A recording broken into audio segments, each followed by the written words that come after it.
So I believe in God. It is the foundation upon which I have truly built my life. I believe in God the Father. Before I really understood much about the Apostles' Creed or much about the Trinity or much about anything else, I believed in God. And sure, as a little kid, I saw him sitting on this big throne up in heaven, with white hair and looking all pretty majestic in white robes. But I always knew that he was this powerful, majestical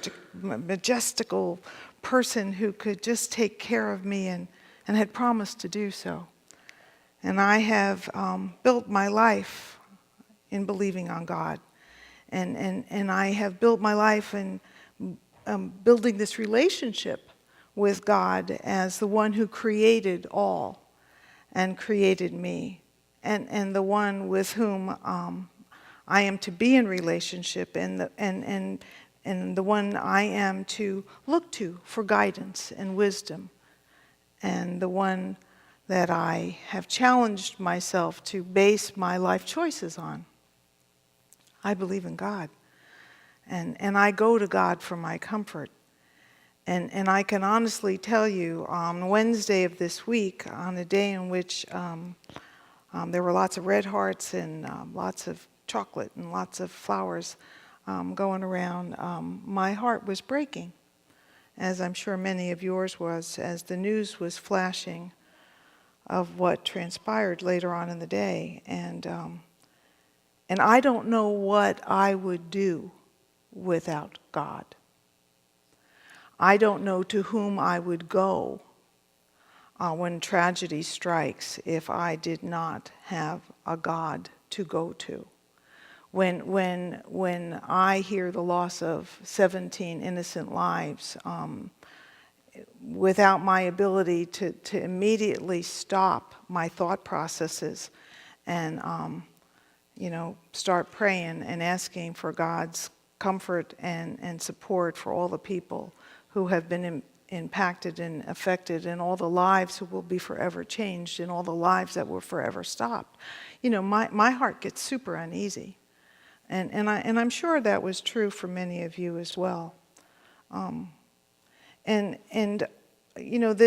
This timing of us entering into this conversation about the Apostles' Creed and us really delving into our belief system and our belief statements of who it is that we believe in and how we understand this God that we say we worship, we say we adore, we say we obey, and who we have this incredible relationship with. But we need to know about God, and we claim that our God is our creator, and yet then, half an hour into this tragedy, people are writing all this stuff on the social media, and news reporters are saying all these things, and you start to wonder about, I start to wonder about what we truly understand about God. Some statements are made about my God and my understanding of who God is and what God is doing in the world that don't ring true. I do not believe that God had any part in what went on in southern Florida on Wednesday. God was not punishing anybody in southern Florida for anything that area of the country did, or anybody in that area of the country did, or anybody in the United States did, or some governmental issues. And I saw that clearly stated by some people who claim to be God-fearing Christians. We have people who have a different understanding of who God is. I believe in a God who is loving and merciful and kind. I believe in a God who, even when we get angry with God, is willing to look at us as father and say, oh, my poor children, you're really having a hard time getting and understanding this. I mean, you know, when the Israelites were in the desert and they were screaming at God after he had released them from slavery to the Egyptians, and they're yelling at them for, why did you bring us out of slavery for? Here we are starving, we're thirsty, we're hungry. And what does God do? He gives them manna in the morning and quail in the evening and takes care of them and makes sure they're safe, gives them light to travel by, makes sure that there's clouds and light, you know, always protecting the people that he so treasures and so adores. And that's the God that I believe in. I believe that God cares for us and nurtures us. And even in times of trouble, even when we're railing against God, God is in the protection business. And the thing that really disturbs me, and so I'm going to have to throw it out there, was I put it later on. I had to completely rewrite the sermon. Sorry, guys. But people said it happens because God's not in our schools anymore. So I just have to say, as your pastor, I need to make a clear statement. There is no one, no human, and no government that could keep God out of our schools. Jesus has said, wherever two or more are gathered in my name, I'm there. You know, we as Christians go into schools each and every day. We as Christians have the right to pray for our schools each and every day. We have teachers, we have administrators, we have people who volunteer in our schools each and every day. We have people who walk by, drive by our schools each and every day. We have children who go in our schools each and every day. Each and every day. Christians are going into our schools each and every day. God is present. There is no saying that God is not present in our schools each and every day. God is an active presence in each one of our lives, and we bring God's presence and God's light and God's love and God's ability to do far more than we can imagine into the places where we go. We can be more and more intentional about it. We can do those things that make our witness stronger and more powerful. We've been talking about this for a while. Why don't we stand up and be more of who we are?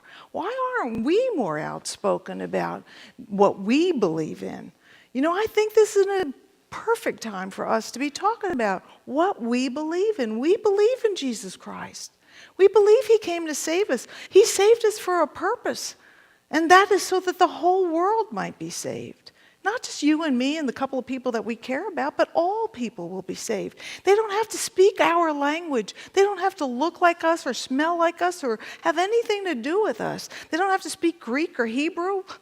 Most of us don't speak Greek or Hebrew. God came so that all people might be saved. The last school that I worked in, we weren't allowed to pray in the classrooms, but a group of us met every single morning in the nurse's office, and we prayed. Because it wasn't in a lovely part of the community that we lived in. And we prayed every single morning for the protection of all the staff and all the students. Every morning. It was just what we did. There's nothing that stops any one of you, any one of us from doing that. And when I was a pastor in Kansas City, Kansas, and I love Kansas City, Kansas, and I love the Argentine area of Kansas City, Kansas. But, you know, we had tons of gangs and stuff. So we had extra prayer patrols, and I had people from my church. We would walk around the schools, and we would pray around the schools, and we'd let the teachers know, the administrators know, so that they didn't think anybody was going to attack them. So they would know who these crazy people were walking around the school praying. But we prayed around the school because we believed that as a living witness of Jesus Christ in the world, that we could pray protection around the school and the kids. We can do this. If this is important to us, if protecting our children and our schools and our teachers and our administrators and the people that are leading us is important to us, we can stand up and do something. We can't just say that God is not in our schools and that the government isn't taking care of us. We are the people that God created. God created us for a good purpose. And that purpose is to make a difference in the world. And the difference that we can make is to speak the good news of Jesus Christ. We don't have to be amongst the people that are always whining and complaining about all the bad things that are happening. I've heard enough of it. I read some awful things on Facebook. Stuart's always telling me I'm not on Facebook, and I'm committed. I don't know why. I'm committed to looking, so I should know what other people are doing, so I should pray about them so they quit doing it. But like that, so then on Sunday morning I have to get up and yell at you because you're sweet people and you're not doing it. But but how are we going to be that witness? How am I going to make you know that it matters to me, Luke, that you care about kids who play music? Because I think music makes a difference. Look at the difference that music makes in our lives on Sunday morning. I can get up and preach because after that music, I figure I could blow it. And you guys are going to come back next Sunday. It doesn't matter. They're so good. But it makes a difference in our lives. And the words we teach our children make a difference. And the love that they feel because we surround them with ourselves and our spirits. We cannot give up. And it's because God created us for a good purpose. And that Creator God wants us to know Him. Some of us don't like that we call God Father. And I understand there are people in the world who have suffered abuse at the hands of their fathers. For many of us, it's a term that doesn't hold that meaning. But for historically, it is a word that we have used around God, and it really kind of falls in line with protector and nurturer and caretaker and one who makes sure that things are going right for us. And so if it offends you, I'm sorry. It's part of my historical old Italian self, but God is my God. And on Wednesday when I was hurting, that was the person I went to first. I had someone to go to. And as I was reflecting on it and praying Wednesday night and preparing for Chuck Nicholson's funeral on Thursday morning, my heart was heavy. And I came in on Thursday morning and I had the blessing of talking to Chuck's eldest son, Kevin. And Chuck, Kevin's and his wife had a tragedy happen to them several years back. Their son died at 17 years old. And he told me he was mad at God. And he was mad at the world. And he spent a year being pretty mad, just pretty mad. Pretty angry, pretty... And about a year later, he met the mother of one of the recipients of his son's organs. And she thanked him for the new life that his son had given to her son. And he said that in that moment he realized that God could bring good out of a terrible... God doesn't mean bad things to happen to us. That's not God's intention. God isn't a punitive God, but God is a God who's still creating, trying to bring good out of the mess that we make out of this universe. And so God brought good out of this tragedy that happened in their life. And he was so impacted by this that he gave his life to Christ, and he's now serving in ministry in Oklahoma City. And I want to pray that God will bring some goodness out of the tragedy that happened in southern Florida. And as I continue to hear and watch the news reports of those teenagers who survived and the impact that it had on its life, I want to ask us to be praying for them, but I also want to ask us to be mindful that it matters that we are connected to what's going on in our world, and that we care about each and every child, whether we have some in school or grandchildren in school or not, because they're all our kids. And we need to be praying protection around all of them and all of the people that lead our country, as well as those who lead our school systems. Because we have a God who cares about us and has taught us how to love unconditionally and forgives us every time we mess up. We need to be those kind of people who loves unconditionally and forgives others when they mess up. I mean, I'm even praying for the young man who created this havoc. Everything I've heard about his life story is horrible. He suffered from mental illness. His mom died recently. He had terrible emotional problems and a recent,